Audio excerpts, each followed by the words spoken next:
He's an unlikely environmental activist. Alejandro Agag took a sharp turn away from Formula One to become a self-confessed electricity addict. Now he's revolutionising motor racing.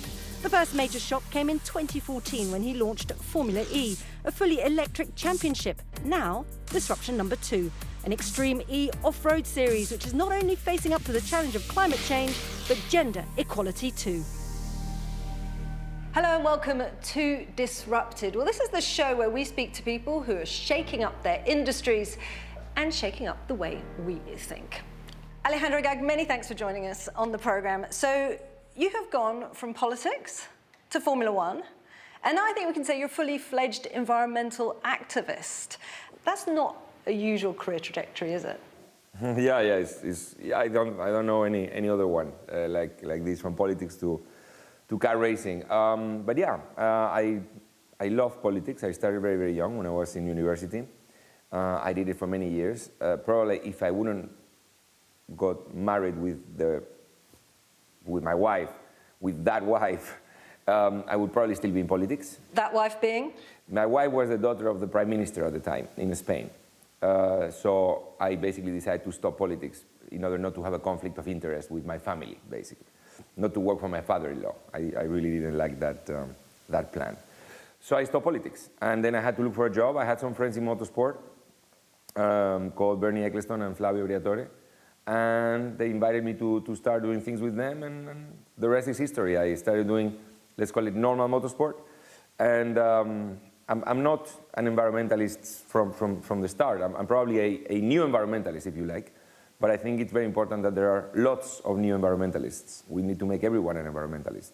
Well, as a new environmentalist, then, just tell me, how did the realization come to you that, for you working in Formula One as it was potentially untenable and you needed to kind of change? Did that just come like that overnight, or was it a gradual realization? It was both, actually. So I always had a worry for the environment, and especially since I had kids, but I think this is what many people have. We read the news, we see documentaries, and we realize that something is wrong. So I had that in my mind. Second, I realized a commercial reality. Sponsors, big corporations, were withdrawing from getting involved in Formula One because it was not a green sport. So I put those two things together, and I said we should try to create a green version of what we're doing, a green version of motorsport. And that was how the idea came up. It's a big gamble, though, isn't it? So how did you pull it off? And what is it about you that allowed you to pull it off? Because, I don't imagine everybody was on board immediately. Well, not only everybody wasn't on board immediately, everybody thought it was completely crazy.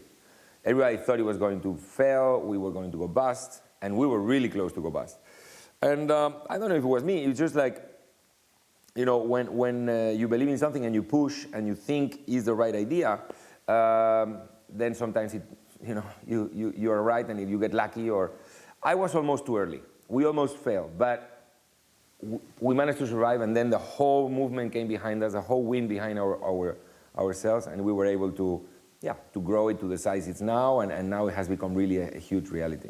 It's a huge reality, and now it's allowing you to look at new challenges, which is Extreme E. Now that's going to be launched in 2021. Just tell us a little bit about that. Well, through Formula E, I really became more and more passionate about climate action and about the action for the environment, and I thought we could do more with motorsport. Of the most watched shows on television are sports. Sports are bigger than anything else. A lot more people watch sports than environment documentaries. So I thought sport can play a role to help people understand the message of what's going on around the planet. So let's take sport to those places where climate is affecting what's going on, and show through sport what's going on in the Arctic, or in the rainforest, or in the deserts, in the oceans, and that's Extreme E. So how are you doing that? How are you doing that, Alejandro? So I'm taking electric SUVs to show that electric cars are also a good option for off-road. To those remote locations, we have a ship, the Santa Elena, that is, otherwise it's impossible. You need your own transportation to go to those places. We don't want to fly things because we want to reduce the CO2 footprint also. And we organize these races there. We hope to have some of the biggest names in the off-road racing world. And with that, we organize these races all around the world, 5 races per year. in those locations. And what's the pickup? Are you finding the same amount of support when it comes to something like this, which is taking on new challenges in terms of the environment, really driving it home as you would have done with Formula E? I'm finding a lot of support. It's really fascinating to see how more and more people really now want to get involved in this. Yeah. I'm also finding some resistance. Some people say, oh, you shouldn't race there at all because that's not place for cars, And I think that gives me a lot of motivation because there are a lot of negative people out there. There are a lot of people that just don't want to do anything, and I think that's wrong. I always give the same example. We're going to have to use a lot of carbon. We're going to have to emit a lot of carbon to get out of the carbon age. For example, we need to make solar panels. We need to make millions of solar panels. That's going to produce a lot of carbon, but in the long term, it's going to get rid of the carbon. So the same thing with us. We have to promote electric cars. We have to make millions of electric cars. We have to make them more efficient. We're going to produce some carbon on the way, but at the end of the road. So the important thing is to take action. I get very annoyed with people who don't want to do anything. Okay, well, you obviously want to do quite a lot, but is Extreme E going to be carbon zero? Of course. But there is only one way to be carbon zero for something that emits carbon, which is to offset. Yeah. Well, there are two things. First, you try to emit as little as possible. That's why we use a ship instead of using a plane. We will minimize the routes around the world, optimize them, and so on. But once you minimize the carbon you emit, you still have a footprint. That you have to offset. How? By planting trees, for example, by doing actions that take carbon out of the atmosphere with there are many different ways. And then you become carbon neutral or even carbon negative. So, and you're going to go to areas that have been damaged by climate change. What are you doing to ensure that you actually don't create more damage once you've left? That must be of concern to you. We call our race, Extreme E, Race Without a Trace. When we leave, you don't see that we've been there. We have a scientific committee with some of the top scientists in the world that are focusing on environmental questions from Oxford and Cambridge University that first look at the situation on the ground and check, obviously, that damage is not done there. But second, coordinate our legacy program. In every place, we're going to leave a legacy. We're going to work with local communities, and we're going to have specific actions. It doesn't matter if they're small. We're doing something, which is, my obsession is to do stuff, not to talk. And that's how we're going to guarantee that we race without a trace on those locations. And so it's just not electrification. It's not only environment, you're also doing something for equality when it comes to Extreme E, and this really caught my attention because I think if you look at motorsport, it's very much a testosterone-fueled environment. And you're getting women in the driving seat alongside men. What was your motivation for doing that? Was it marketing, or are you kind of, do you kind of really want to take this challenge of beating sexism in the industry head on?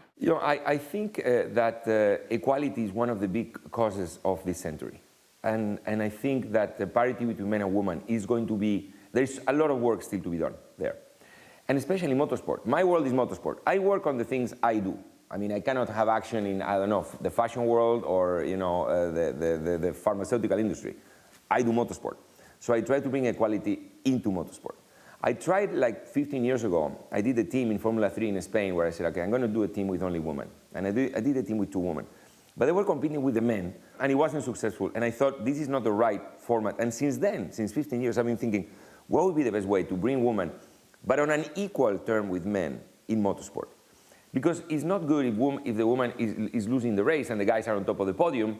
That generates even more frustration. So I thought, the idea came from tennis, from the mixed doubles. The women and the men are equally important for victory. The men can make the mistake and then they lose the game, or the woman can make the mistake. So I thought, let's make teams of a woman and a man where both do 1 lap and we do the races of 2 laps. Then it doesn't matter who goes faster, if the man or the woman. Both are key for the victory, and they will be both standing on top of the podium. And actually now it's fascinating because now we're getting really into it. And I was testing 2 weeks ago with the female drivers and the male drivers, and the male drivers were saying the winning team will be the one that will get the best woman. Exactly, because women don't have the same experience in this sport. So there must be a huge disparity, isn't there, between the best woman and maybe the 3rd best? That is very interesting. So, of course, there are a lot of men, and because there are so many men racing, the ones that are going to race are really close to each other. There are less women in the sport, so the difference between the best woman and the woman that it goes a bit slower is going to be bigger. So they're all looking all around the world for the best female driver. They were telling me female drivers have never felt so in demand as since we announced the format of Extreme E and the gender equality action. So I think it's already having a great result. Great television, but this is another issue. There's not going to be any spectators, are there? No, there is not. Well, there is not going to be spectators paying spectators. We think that in some places where there are locals, we're gonna do some areas where the locals, like in a hill or something, they will be able to just come for free and watch. But no, there are no spectators. It's not for spectators. It's all for media. So there will be live broadcasting and there will be a documentary side of it. But yeah, which we didn't really know about COVID when we launched Extreme E, but makes it ideal for this like COVID era where you cannot really have spectators. We are like a COVID-proof sport in a way. You're proving, and maybe this wasn't your intention, but becoming a massive disruptor when it comes to the industry. Are you thriving on that now? Is that something that motivates you? What gets you going in the morning? It wasn't really my intention, no. So what really gets me going in the morning is now to not disappoint the people who trust me. So a lot of people put their trust in me, and I'm very grateful for that. So, but the teams that sign up, they make investments and they believe that I will deliver a championship. The investors that back me, the televisions, the broadcasters that agree to broadcast our races, and at the end also the local communities, in this case of these countries. We are going to, for example, do a program where we're going to plant 1 million mangroves in Senegal with the local community. We're going to restore hundreds of hectares of rainforest with the local communities in the Amazon. So that's what really drives me, not to disappoint all those people. I have promised that I'm going to deliver this championship, or even more, this kind of action that we're going to do all around the planet. I don't want to disappoint anybody. So that's really what drives me. And always that's what has really driven me, not to disappoint the people that put their trust in me. And is that something recent, since you've really been kind of honing in on the environment? Has your attitude towards business changed as you've progressed along this path, which has been really quite recent, really, because Formula E was only launched in 2014? Yeah, definitely my attitude towards business has changed. Yeah, before, my legitimate interest in business was, of course, to do well and make money with my businesses, which is the normal way to do it.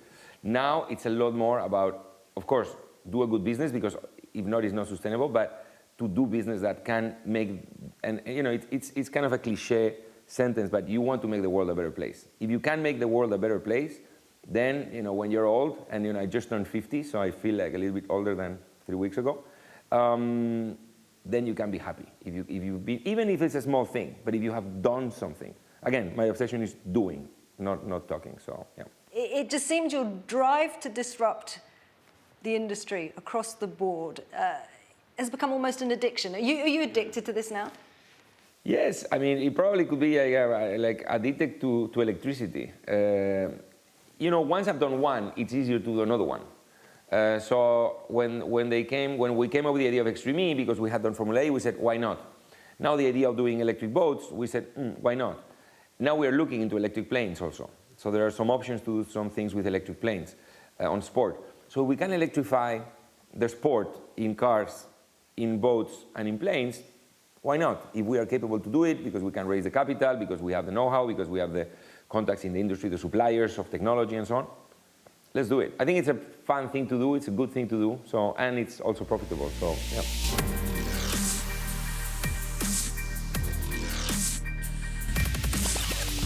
What about in terms of advice? You've said you've taken many risks during your career. What's the best advice you've ever received? Interesting.